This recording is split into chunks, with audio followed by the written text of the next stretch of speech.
আল্লাহ রাব্বুল আলামিন বলেন, আল্হাকুমুত তাকাসুরু হাত্তা সুরতুমুল মাকাবির কাল্লা সাউফা তা'লামুন। নাম্বার 1 আয়াত, আল্হাকুমুত তাকাসুর, বান্দাকে ধ্বংসের ভিতরে নিমজ্জিত হয়ে গিয়েছে প্রাচুর্যতার লোভে। বুঝতে পেরেছেন? দুনিয়ার যেই লোভ, দুনিয়ার যে আশা আকাঙ্ক্ষা বান্দাকে ধ্বংস করে ফেলেছে। যার 1 বিঘা জমি আছে সে চায় কেমনে তার 5 বিঘা জমি করা যায়। যার 5 বিঘা আছে সে চায় কেমনে 10 বিঘা করা যায়। যার 1 টাকা আছে কেমনে চিন্তা করে তার 10 টাকা করা যায়। এমন মানুষ মনে হয় আমাদের নাই? একতলা বিল্ডিং হলে আরেক তলার চিন্তা করে, আরেক তলা হইলে আরেক তলার চিন্তা করে। আমরা বললাম আল্লাহ আমাদেরকে জানায়া দেন এই সিস্টেমটা কতদিন পর্যন্ত থাকবে। আল্লাহ বলে হাত্তা সুরতুমুল মাকাবির, কবরে না যাওয়া পর্যন্ত সোজা হবা না। ঠিক আছে না কথা? আমার প্রিয় ভাইরা, রাসূল সাল্লাল্লাহু আলাইহি ওয়াসাল্লাম চমৎকার করে বলেন, لو أن الأبن واضيا أعطي ذهبا ولو أعطي ثانيا أحب أن يكون ولا يسد جوف ابن آدم إلا التراب। বনি আদম সন্তানের পেট কখনো ভরে না। ওয়ালাউ আতি সানিয়ান, 1 মাঠ স্বর্ণ আছে। এই যে ঈদগাহ ময়দান, এই 1 মাঠ স্বর্ণ যদি দেওয়া হয়, ওয়ালাউ আতি সানিয়ান যদি বলা হয় আবার আরেকটা মাঠ তোমাদেরকে দেওয়া হবে, বনি আদম সন্তান লাফ দিয়া বলবে আর দরকার। বুঝতে পেরেছেন?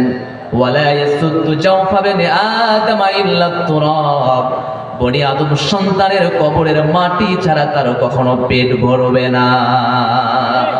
ঠিক কিনা? কবরের মাটি ছাড়া কখনো কি হবে না? পেটটা ভরবে না। কারণ বান্দা যখন বুড়ো হয়ে যায়, তার সকল কিছু অন্ধ হয়ে যায়। বুড়ো হয়ে গিয়েছে, সকল চাহিদা নিমেষে সবকিছু শেষ হয়ে গিয়েছে। কিন্তু এমন একটা লোভ, সেই লোভের ভিতরে সবাই আছে, বুড়া হয়ে গেলেও সেই লোভটা থেকে যায়। সেটা হলো সম্পদের লোভ।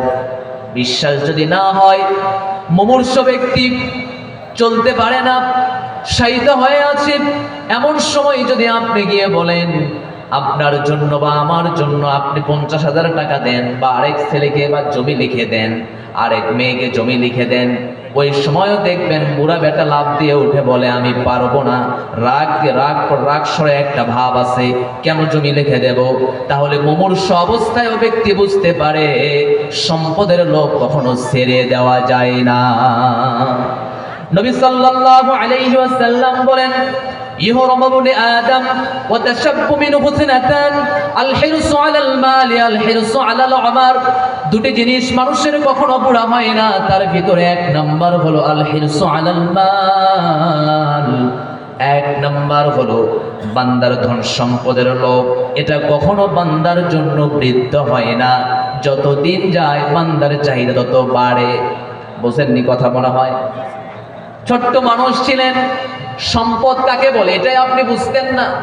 যদি আপনাকে প্রশ্ন করা হয়, আপনি যখন ছোট্ট ছিলেন আপনার সামনে যদি স্বর্ণ আর চকলেটটি 2 টাকা যদি এক জায়গায় করা হয়, আপনি চকলেট নিয়ে নেবেন কিন্তু স্বর্ণ কিন্তু আপনি নেবেন না।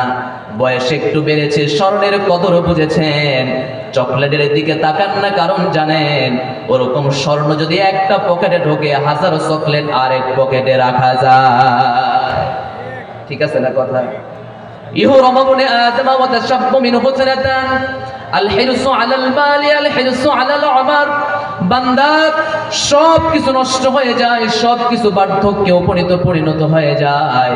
আল হিরসু আলাল মাল, বান্দার কখনো সম্পদের লোভ, বান্দার কখনো বুড়ো হয় না। আল হিরসু আলাল উমার, বান্দার বয়স হয়ে যায় কিন্তু তার বান্দার বয়সের কারণে যে মরে যাবে এই চিন্তা ভাবনাও বান্দা কখনো পরিবর্তন করতে পারে না। বান্দার কাছে যদি এইটা চিন্তা ভাবনা হয়ে যেত, বান্দা বৃদ্ধ বয়সে অনেকের বুকে সিগারেট উঠতো না।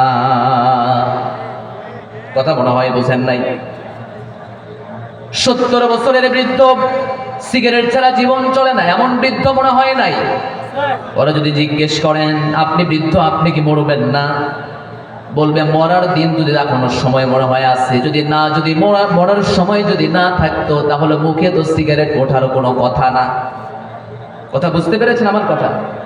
তাহলে আল হিরসু আলাল মালি আল হিরসু আলাল আমার, সম্পদের লোভ মানুষকে গ্রাস করেছে। আল হিরসু আলাল আমার, মানুষের যে চাহিদা রয়েছে, মানুষের যে বয়সের যে চাহিদা রয়েছে, এটাও কখনো পূরণ হয় না।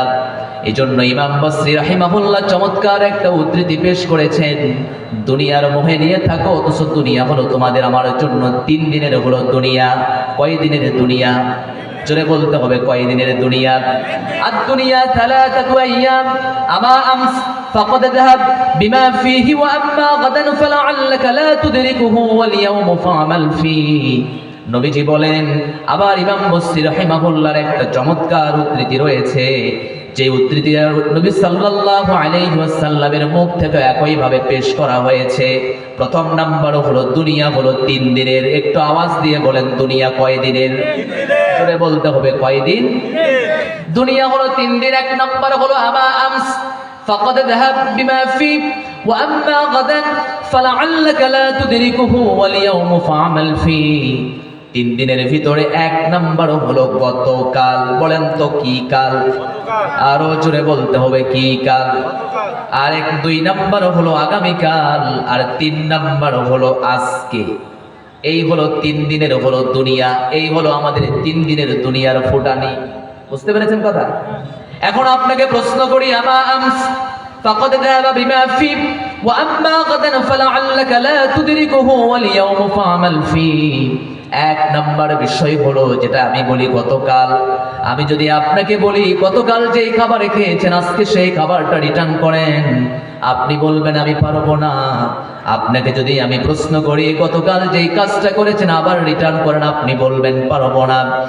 আপনার চোখের দৃষ্টি গতকাল যেখানে নিক্ষেপ করেছেন আবার সেখান থেকে দৃষ্টি নিক্ষেপ করে নিয়ে আসেন, আপনি বলবেন পারবো না। যেই সময়টা গতকাল চলে গিয়েছে আবার আপনি ফিরে নিয়ে আসেন, আপনি বলবেন পারবেন না। তাহলে বোঝা যায় যেটা চলে যায় সেটা কখনো ফিরে আসে না।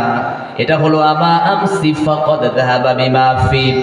2 নম্বরে হলো ওয়া আম্মা গাদান ফালাআল্লাকা লা তুদরিকুহু।